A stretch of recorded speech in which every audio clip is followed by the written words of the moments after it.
दोस्तों, दुनिया के मशहूर मार्शल आर्टिस्ट ब्रूस ली को दुनिया शायद ही भूल पाएगी। गाइस, ब्रूस ली का जन्म 27 नवंबर 1940 को अमेरिका के कैलिफोर्निया में हुआ था। वैसे तो ब्रूस ली दिखने में काफी दुबले पतले थे, लेकिन गाइस ताकत ऐसी थी कि 1 इंच दूर से मुक्का मारकर किसी भी ताकतवर इंसान की सांसें रोक देते थे। Guys, Bruce Lee martial artist ही नहीं बल्कि एक बेहतरीन एक्टर भी थे।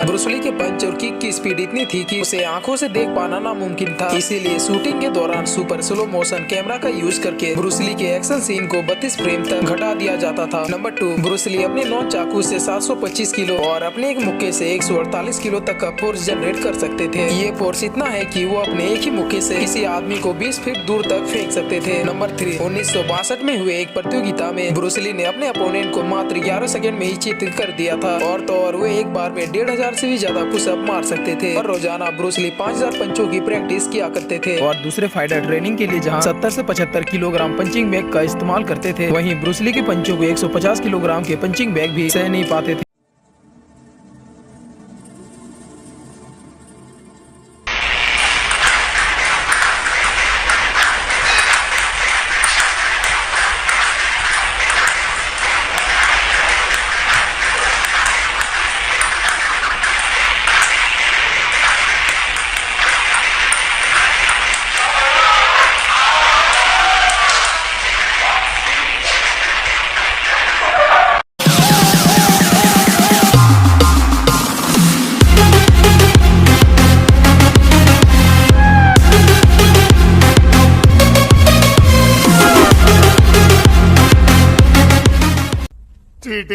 चीटिंग करता है तू। लेकिन वो केवल 7 हॉलीवुड फिल्में ही कर सके। गाइस, ऐसा कहा जाता है कि ब्रूस ली सेरेब्रल इडेमा बीमारी से पीड़ित थे। ये एक ऐसी बीमारी होती है जिसमें इंसान के दिमाग में सूजन आ जाती है और सांस लेने में दिक्कत होने के कारण अचानक से बेहोश हो जाते हैं। गाइस, 20 जुलाई 1973 को ब्रूस ली हांगकांग में अपनी अगली फिल्म के लिए शूटिंग कर रहे थे, लेकिन अचानक सेट पर ब्रूस ली के सर में तेजी से दर्द होता है। उन्होंने इसके लिए एक पेन किलर लिया था। दोस्तों, दवाई खाने के बाद ब्रूस ली सो गए, लेकिन जब अगली सुबह उनको जगाया गया तो ब्रूस ली ने आंखें नहीं खोली और वहीं पर उनकी मौत हो गई। और दोस्तों, इसी तरह कराटे के एक खूबसूरत युग का भी अंत हो गया।